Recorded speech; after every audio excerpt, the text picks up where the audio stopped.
My name is Dora Feshuk, and I am 79 years old, and I have kept this story inside my chest for 54 years, the way a person keeps a stone inside a closed fist, not because the stone is shameful, but because the weight of it is the only thing that proves to you it is real. I am recording this in the front room of the same house where it happened. The chair I am sitting in is the same chair my mother sat in that night, December the 12th, 1970, when she heard something come up the path. The window is behind me. I will not turn and look at it while I am talking, because if I do, I will not be able to finish. I am making this recording because my brother Petro died in April. He was 73 years old and he died in his sleep in a hospital bed in Prince George, and his daughter Nadia was holding his hand.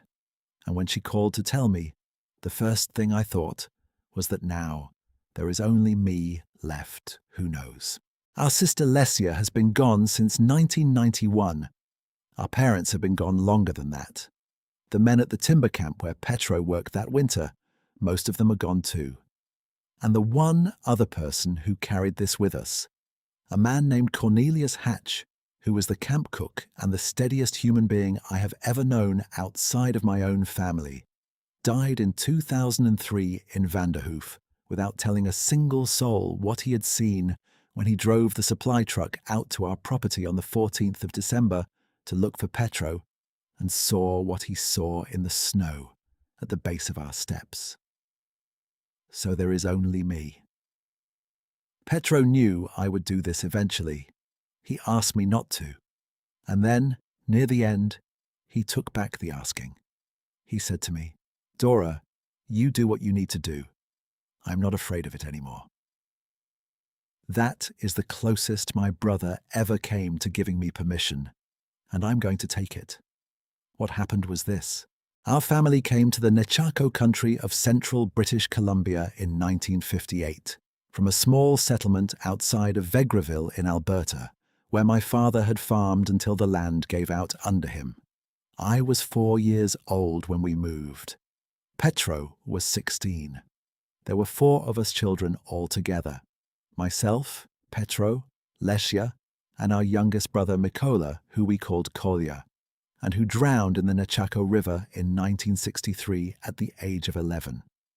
I mention Kolya because what happened later cannot be understood without knowing that our family had already carried one impossible loss through those trees, and that the weight of Kolya's death sat on our mother's shoulders, like something physical, like a yoke she had nailed there herself and refused to set down.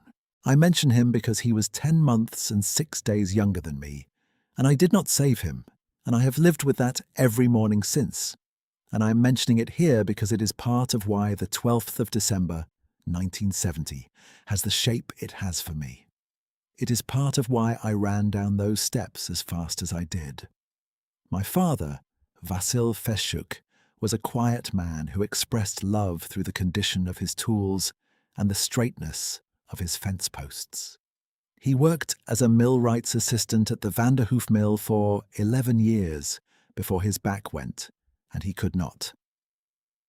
By the time of the winter I am describing, he was 54 years old, and he walked with a limp from a compression fracture in his lower spine that had never healed correctly, and he ran the small acreage behind our house on Coppice Road as carefully as a man tends something he knows he might lose. He was not an expressive man, but he was a thorough one.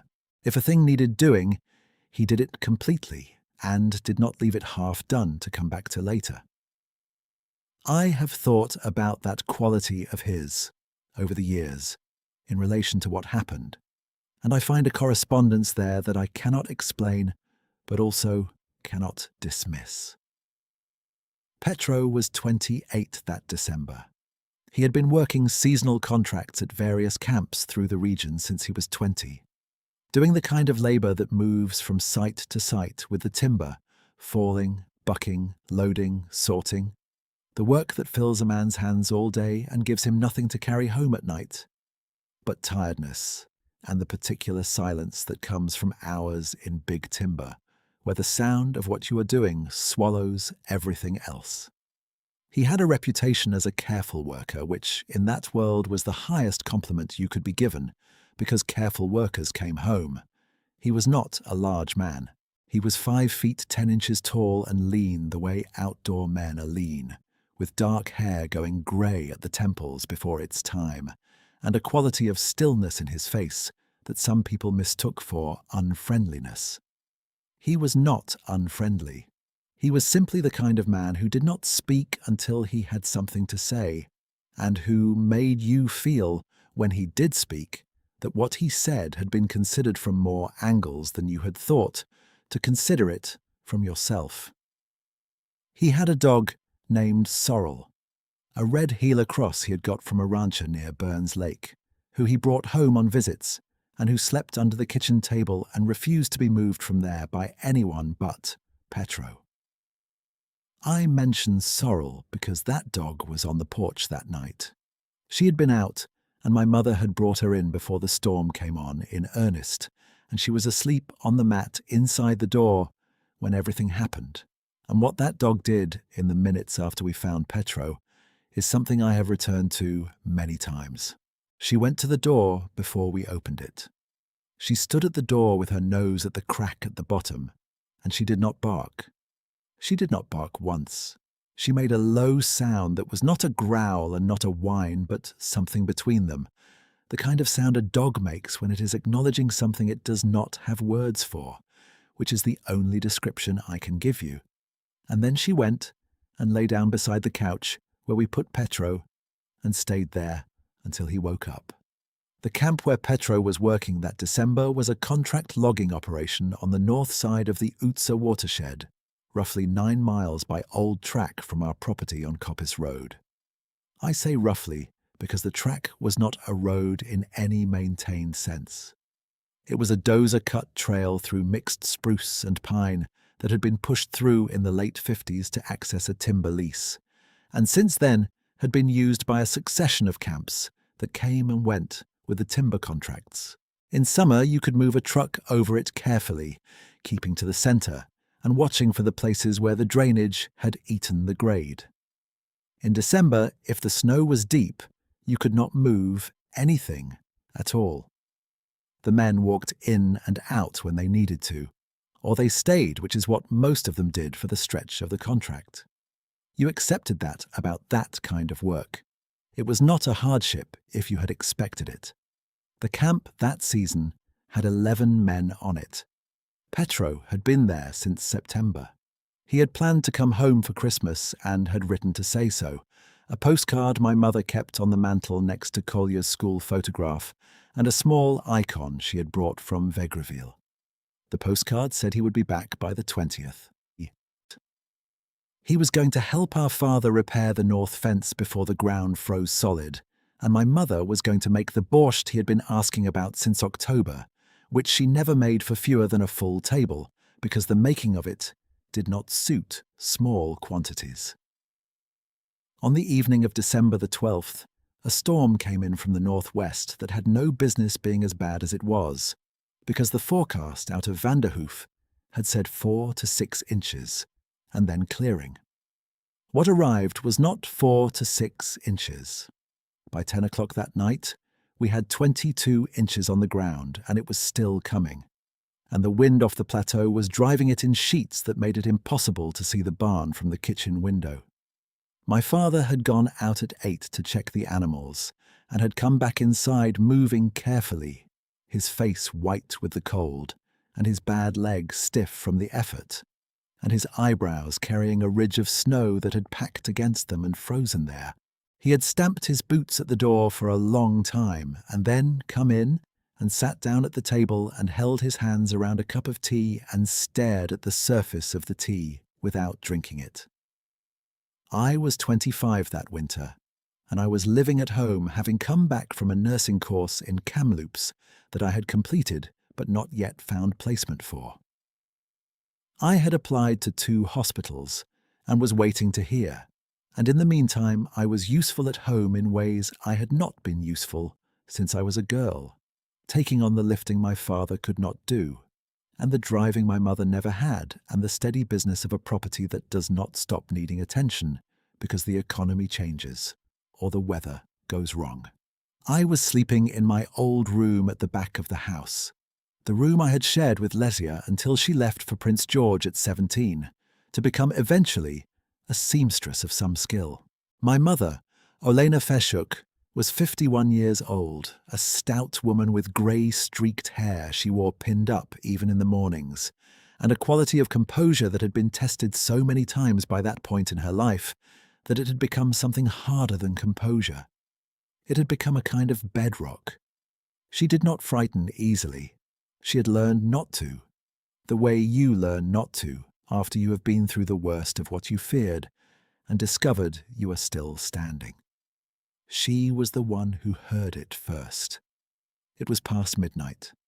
I know it was past midnight because I heard the wind stop, suddenly and completely, the way a sound stops when you put your hand over it, and the stopping of it woke me. I lay in my bed and listened to the silence for a moment. It was not a natural silence. A blizzard does not stop that way, all at once, with that completeness, and the silence that followed it was thick and wrong, and I was sitting up before I understood why. Then I heard my mother's feet on the floor of her bedroom down the hall, quick and deliberate, and then her voice calling my father, low and urgent, not a frightened voice but an insistent one, the voice of a woman who has seen something and is not sure of it yet and needs corroboration. I was out of my bed before she finished saying his name. My father reached the front door first. He had the door open before I reached the hallway, and the cold came in hard and clean, and the snow that had piled against the threshold fell into the entryway in a small white wave, and the lamp my mother was holding threw its light out across the path, and I saw what was on the path, and I put my hand against the doorframe to hold myself upright. Petro was lying in the snow 4 feet from the bottom of the front steps. He was wrapped in something. That was the first thought I had. Not he is hurt, not how did he get here, but he is wrapped in something. He was on his back and his arms were folded across his chest, and he was covered from his shoulders to his knees in a way I cannot describe precisely, except to say it was a layering, as though something very large had held him against itself for a long time, and the warmth of that holding had stayed with him, had imprinted on his clothing the way warmth imprints on a blanket that has been used. His face was visible, his eyes were closed, and there was colour in his face, which I registered with the part of my mind that had been trained to register such things, and the colour was not the white of exposure. It was flushed slightly, the way a person looks when they have been very cold, but have not been cold long enough to go past the point of recovery. His lips were chapped and dry, but not cracked. My father went down the steps in his socks. I was right behind him. Petro's right leg was broken. I could tell this without touching it, from the angle of the boot below the knee, which was wrong in the particular way that means the bone has failed rather than just the joint. The break was below the knee, I would learn later. A clean fracture of the fibula and a spiral fracture of the tibia. Sustained, Petro would eventually tell us, when a loaded sled he was guiding had shifted on a slope and come down on his leg. That had happened at approximately 4 in the afternoon, 9 miles from our door, in a storm that had put 22 inches of snow on the ground, and he was alive, and his core temperature, when I checked it as quickly as I could there in the snow, was not dangerous. His extremities were cold. His feet were very cold, cold enough to concern me, but the kind of cold that still responds to being brought in and warmed slowly, rather than the cold that has gone past responding. He was breathing. His pulse was steady and present at the wrist, not the thready, weak pulse of a man who has been failing for hours, but a pulse with weight to it, with the regularity of something that has been working hard and is still working. There was warmth in him that should not have been there if he had spent 8 hours in that storm, in the condition he was in, with a broken leg, and no shelter, and no means of travel, and the temperature dropping through the night to the kind of temperatures we get in December in that valley, which are not temperatures that are interested in your plans. We got him inside. My father and I carried him between us, which was hard work because my father could not bear much of the weight on his bad leg, and because Petro was not a small man even if he was lean, 170 pounds of him. Dead weight, with his eyes closed and his body slack in the particular way of unconsciousness that you do not see in sleeping people. We got him to the couch in the front room, and my mother began to work on his feet, and I began to assess the rest of him, moving through the check the way I had been trained to move, systematic and quiet, talking to him the whole time in a voice I kept level, because that is what you do, because the voice of the person checking you is part of how you bring a person back. He came around while I was checking his pupils. His eyes opened and he looked at me, and he said, in a voice that was not as weak as it should have been, "Dora, I am here," I said. "Do not try to move your leg." He closed his eyes again. He said, "Is he gone?" I did not understand this. I said, "Who?" Petro did not answer for a moment. His face was very still. Then he said, "The one who carried me." I looked at my father. My father was looking at the open door, which my mother had left ajar when she went for the lamp. Through the gap, the path was visible, and the path was white and still and empty, the snow unmarked by anything recent except 2 long channels pressed deep into it, side by side, roughly the width of a man's shoulders, running from the base of the steps all the way to the tree line, where the dark spruce closed around them and swallowed them, and showed nothing. Not footprints, those channels. Not the marks of something moving on 2 feet in the way a person moves. The marks of something moving with great weight and very long strides, pressed so deep that the sides of the channels were vertical, the way snow packs when the weight pressing it is not distributed the way human weight is distributed. My father reached past me and pulled the door closed. He held the latch for a moment with both hands, with his eyes down, with the look of a man who is thinking carefully about something he is not yet ready to say. Then he went to the armchair by the window and sat down and did not speak. What Petro told us over the days that followed, he told in pieces, the way very tired people tell things, not withholding but assembling, giving you the parts as they came back to him and trusting you to hold them in the right order. It was a week before we had all of it. By then he was in the hospital in Vanderhoof, his leg properly set and in traction, and I was sitting in the chair beside his bed, and my mother had gone to the cafeteria to get coffee, and Petro talked in a low voice for 40 minutes, and I did not interrupt him once. The sled had gone wrong just before 4 o'clock. He had been working alone that afternoon, he and one other man, a young Cree fellow named Sidney Crow Chief, who was 17 years old and on his first timber contract.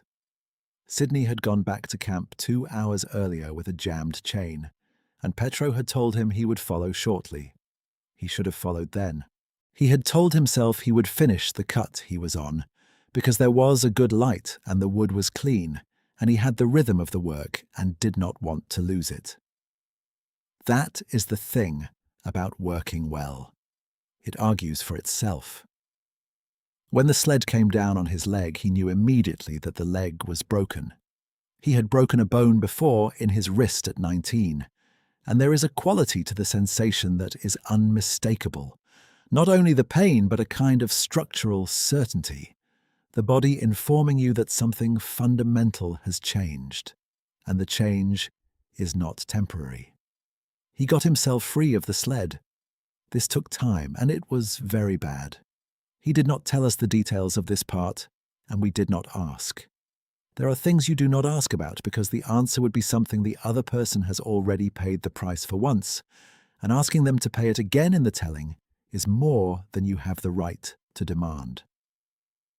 he could not stand.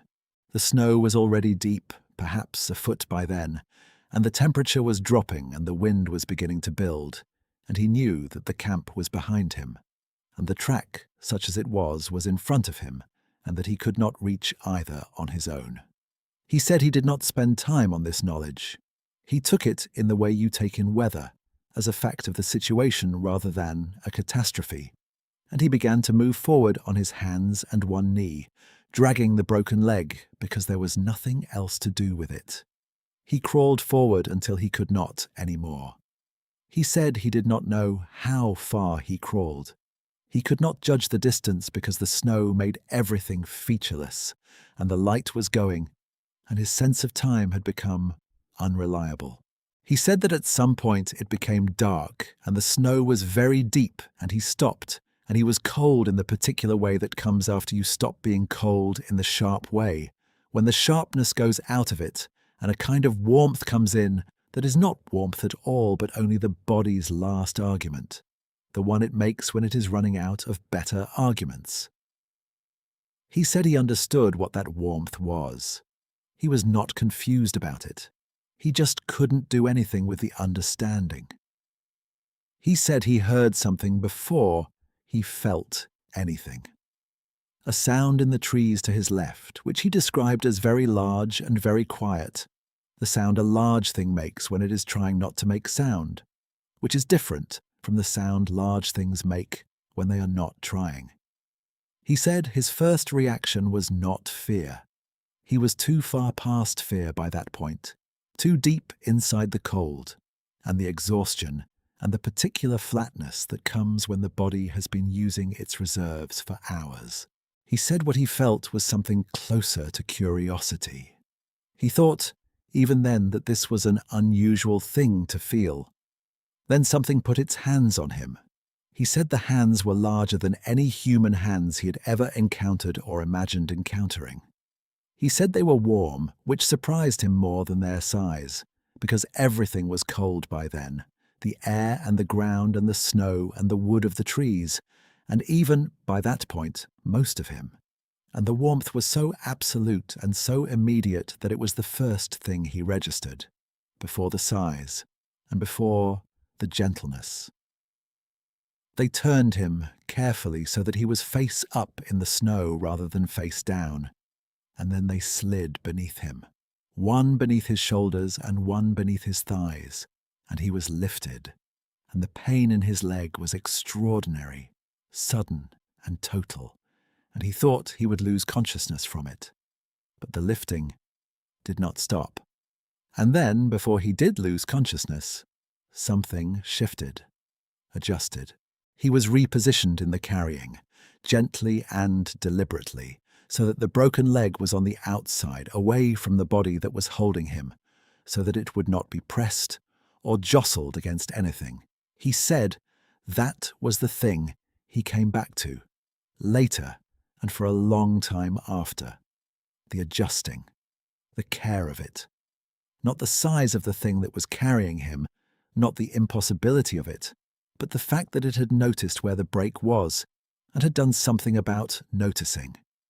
He rode, as he put it, with his head against a shoulder that was not a human shoulder in its dimensions, wider than any doorframe in our house, covered in something that was very thick and dry and held warmth the way a good, heavy wool blanket holds warmth, the kind that traps the heat of the body and gives it back. The motion was steady and extraordinarily smooth. Not a running gait, nothing violent or hurried. Simply a long, unhurried stride that covered ground in a way a human stride does not cover ground. A stride that spoke of a body built for this terrain, for deep snow and rough ground and the dark. A stride that had been doing this work for a very long time. He said the sound of breathing above him was slow. He said it was the steadiest sound he had ever heard, slower than a person breathing, with a depth to it that made him think of something very large at rest, except that it was not at rest. It was walking 9 miles in a December blizzard carrying a broken man, and its breathing was slow. He said he went in and out. There were stretches he did not remember and stretches that came back to him with great clarity, the way memory works when the body is in crisis, selecting what to keep without any logic you can argue with afterward. He was aware of wind and then not aware of it. He was aware of trees and then open ground and then trees again. The smell of spruce resin that the coal sharpened into something almost medicinal. The sound of the snow differently dense, depending on whether they were in the open or under canopy. He was aware of the cold, and then, gradually, he was not aware of the cold, which should have been a warning, but which felt at the time like rest, like the kind of rest you fall into when something larger than you has taken over the problem of keeping you alive. He said at some point he was aware that they had stopped, a stillness that was different from the stillness of the carrying.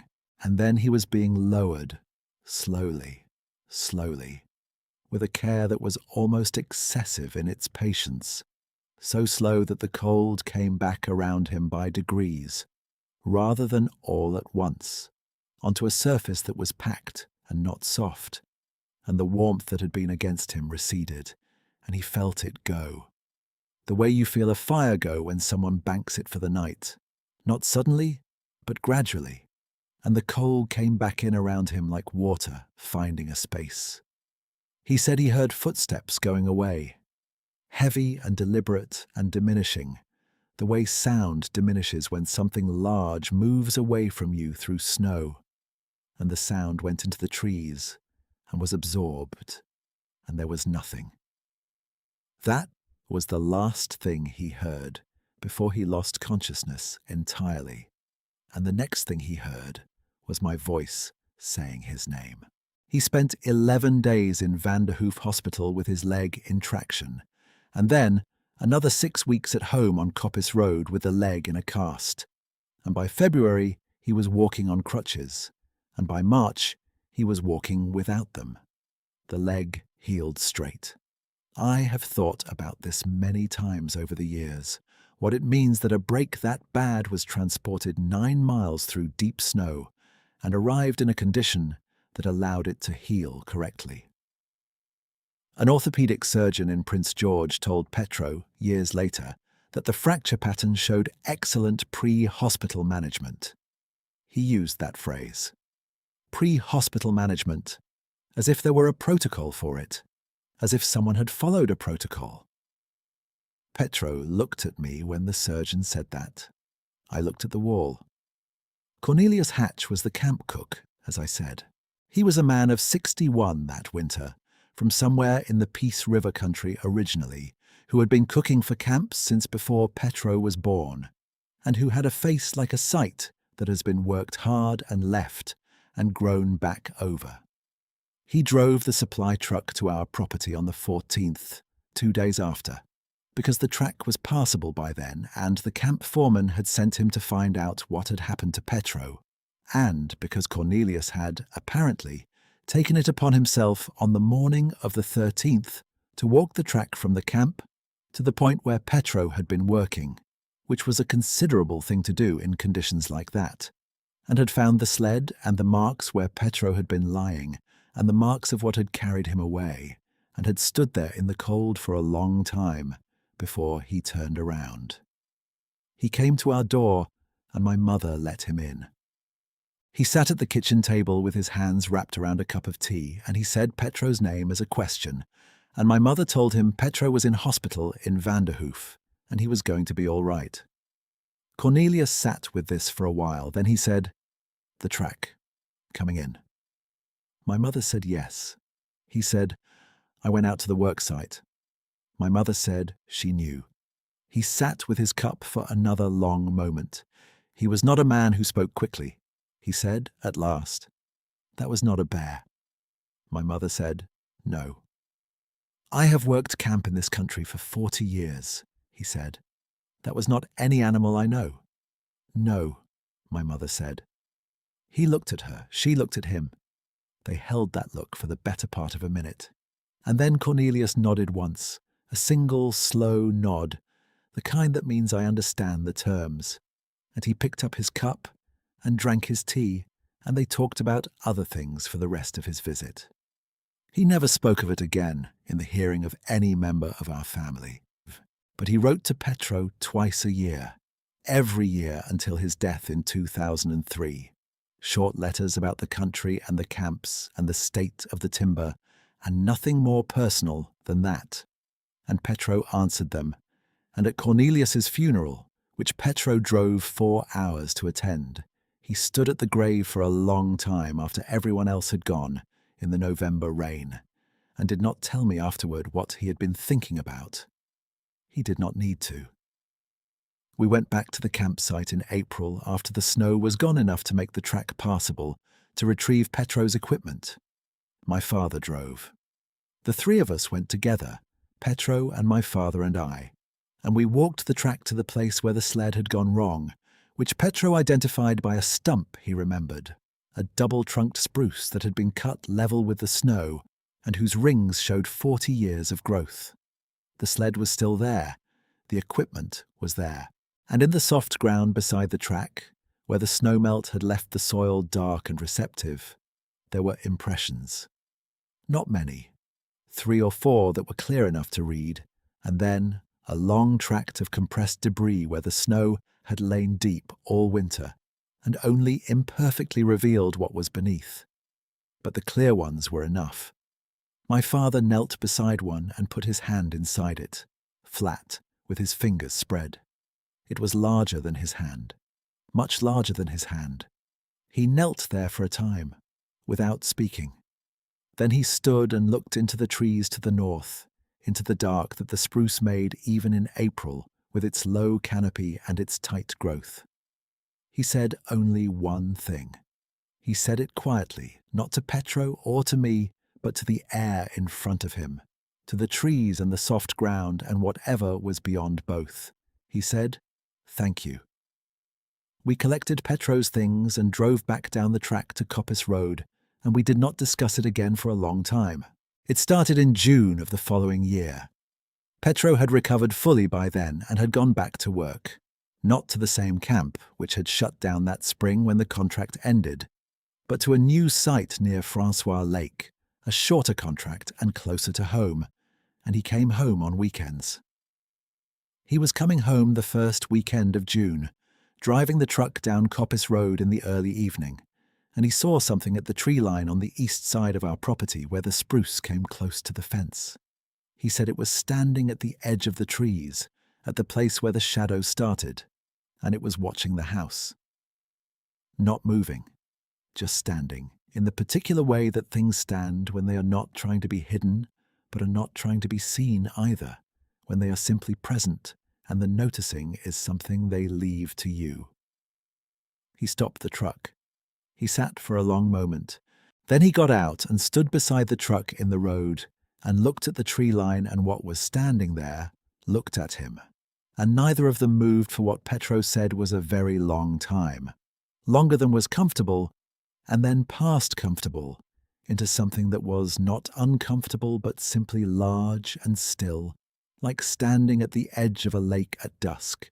And then the shadow at the tree line turned without haste and went back into the trees and was gone.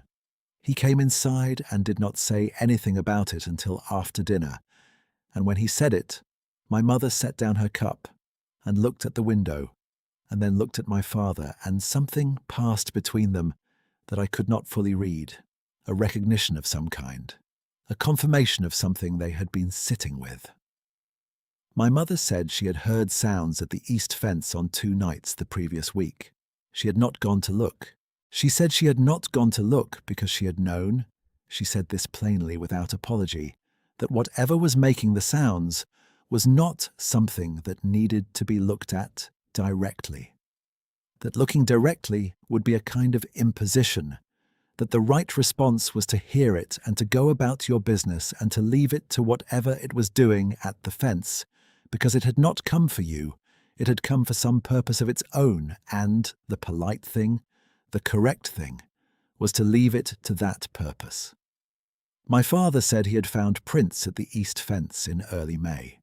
He had measured one with his hand, flat and spread wide, and it was larger than the one he had knelt beside on the track that April.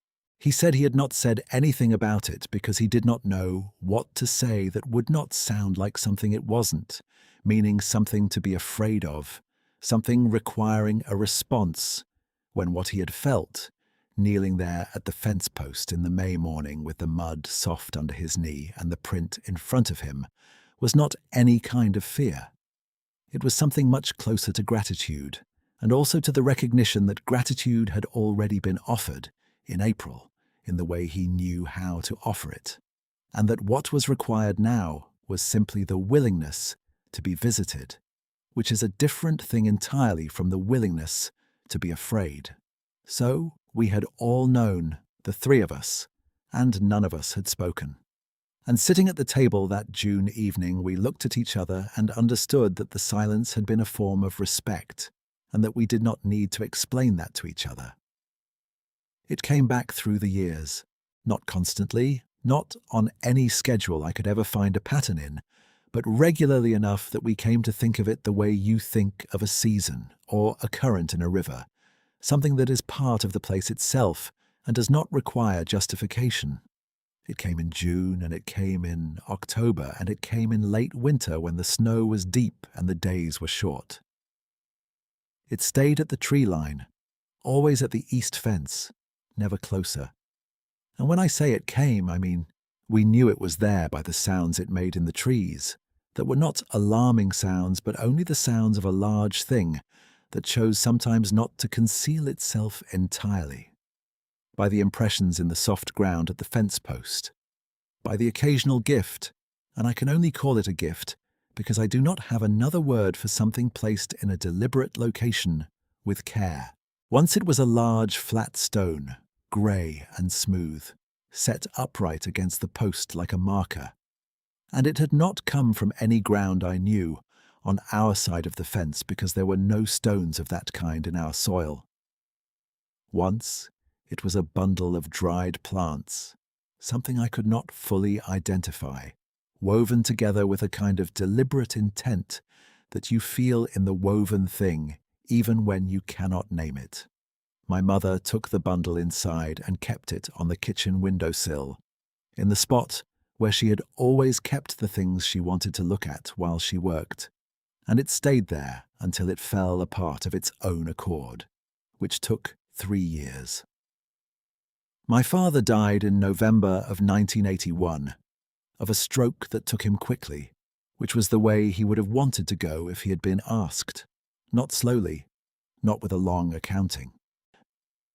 We buried him on a Tuesday, and the night after the burial, I stood at the kitchen window in the dark and looked out at the east fence and the tree line beyond it, and the thing was there, standing in the November rain, standing in the way it stood at the tree line with its particular stillness, and I held my hand against the cold glass of the window and did not move, and it did not move, and we kept that vigil together for a long time, the two of us, the only two left who had been there on the 12th of December 1970, and who remembered what had happened on the path. I do not know if it knew my father was gone. I do not know what it knew or did not know, then or ever. I only know that it was there that night, and that its being there was the right thing, and that I felt it as such, and went to bed afterward and slept. The visits became less frequent over the years, and I have thought carefully about why, or whether there is a why to find. I do not believe they stopped because of anything we did or failed to do. I believe simply that whatever the obligation was, the one that had been created or acknowledged or honoured in the carrying and the setting down, whatever had been established between us by the night and by the years of visits after it, I believe that obligation had a natural term, the way a debt has a natural term when both parties have come to a resting place with it. By the 1990s, the visits were rare. By the early 2000s, I had not been aware of one in several years, and I had not felt in that absence anything that resembled abandonment. It felt like completion. But once, in the summer of 2007, I was in the garden at the east side of the property, near the fence, picking beans in the late afternoon, and I looked up into the trees without particular reason. And I saw it, standing there in the full green light of a July afternoon, with the sun coming through the spruce canopy and falling in broken patterns across everything. And I saw it clearly for the first time, clearly, and in full daylight. And I will tell you what I saw. I saw a figure that was 9 feet tall, at least, and broad through the chest and shoulders in a way that made the spruce trees around it seem less substantial than they were, with dark fur the colour of river-bottom soil in autumn, and a face that was turned toward me and that was neither human nor animal in the way I had been taught to understand those categories. The eyes were dark, and they held the quality that you see in the eyes of a person who has experienced something profound and has had decades to think about it, and has arrived at a form of peace that was not given to them, but earned, slowly, through the long work of living with what they know. I did not move. It did not move. We stayed like that for what I will say was 2 full minutes, though I cannot be certain of the time because time behaves strangely when you are inside a moment like that. Then it turned, unhurried, without any appearance of alarm, and walked into the deeper part of the trees where the light did not reach, and it was gone. I stood in my garden for a long time after that. The beans were in my hand. The afternoon went on around me the way afternoons do, with the birds and the wind in the spruce and the sound of a truck on the road to the east. And I stood there and thought about December, and thought about the way a large thing adjusts when it is carrying something fragile, so that the fragile thing will not be harmed. I thought about the deliberateness of that adjusting. I thought about the fact that it requires knowledge. To adjust like that, it requires an understanding of how a broken thing is different from an unbroken thing, and what the difference means for the carrying. Petro came to Coppice Road for the last time in 2019. He was not well by then, and we both knew it. And we sat at the kitchen table where we had sat so many times over so many years. And we drank tea. And at some point in the evening, I said that I wanted to record the story before I was too old to tell it correctly, before the details began to slip, before the numbers and the distances and the careful particulars that I had been holding all these years began to blur at the edges. He sat with that for a while in his old way, the way of a man who considers a thing from all its sides before he speaks. Then he said, "What would you want them to know, Dora? If you could only say one thing." I thought about this. I thought about my mother keeping her hand on the cold glass of the kitchen window that November night, watching the Treeline. I thought about my father kneeling in the soft ground of April beside a print that was larger than his open hand. I thought about Cornelius Hatch sitting at our kitchen table and saying, "That was not a bear," and my mother saying no, and the long quiet that followed, and the way 2 people can come to a complete understanding in the space of 2 minutes and a cup of tea and never need to revisit it. I said, I would want them to know it was careful with him. That is the word, whatever it was. It was careful. Petro was quiet for a moment. He looked at his hands on the table, hands that had worked 60 years in timber and were shaped by that work, scarred and stiff at the knuckles and broad across the palm, good working hands, hands that had known what they were for all their life. He said, "Yes." That was all. One word, yes, said in the way you say a word when the word has been true for a long time, and you have finally been asked to say it aloud, and the saying of it is not relief exactly, but it is something in the neighbourhood of relief, something like setting down what you have been carrying a long way. I am 79 years old and I live alone on Coppice Road in the house my parents built in 1959, and the east fence is still standing, and the spruce on the other side of it are old trees now, 60 and 70 years old, and they close around what is behind them the way they have always closed, and I do not feel afraid of that closing. I have a niece, Nadia, who is Petro's daughter, who does not know this story and who will, when she reads the transcript of this recording, perhaps not believe it. I am not asking her to believe it. I am asking her to hold it, the way the people in this house have always held it, with care and without the need to explain it into something smaller than it is. My brother was carried 9 miles through a December blizzard with a broken leg in 2 places, and he was set down carefully and correctly at the foot of our steps, and he lived, and the leg healed straight. For the rest of his life he had a quality of stillness that was even deeper than the stillness he had been born with, as if something had been added to the bottom of him that could not be moved. He was not afraid of the dark after that, or of the forest, or of the things that the forest holds that do not have names we have made yet. He was not afraid of dying, which I think is related, which I think is part of the same thing, though I could not explain how if you asked me. He said once near the end that he had come to think of it the way you think of a moment when someone you did not expect to be kind to you was kind, and you recognized it at the time and you were grateful at the time, and then you lived your life, and the gratitude became part of you without needing to be performed or announced or returned. He said, "You do not go looking for that person to thank them again, Dora. You just carry it forward." He said, "Carry it forward. I am going to stop the recorder now." The house is quiet and it is late, and the trees outside are dark, the way they are always dark this time of year, standing at the edge of things in that particular way they have, patient and indifferent, and also, I have come to believe, not entirely indifferent. Not entirely. The beans from the garden are on the counter. I will put them up tomorrow.